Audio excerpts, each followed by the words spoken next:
These days, it's very, very important that you have positive reviews on Google, Facebook, and Yelp.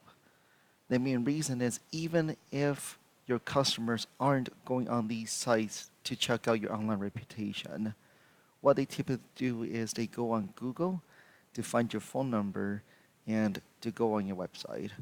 And when they go and Google you, simply just look up, right, for example, your website and or your phone number. Now they see all these reviews on Google, Facebook, and Yelp. They typically show up very, very highly ranked on first page of Google.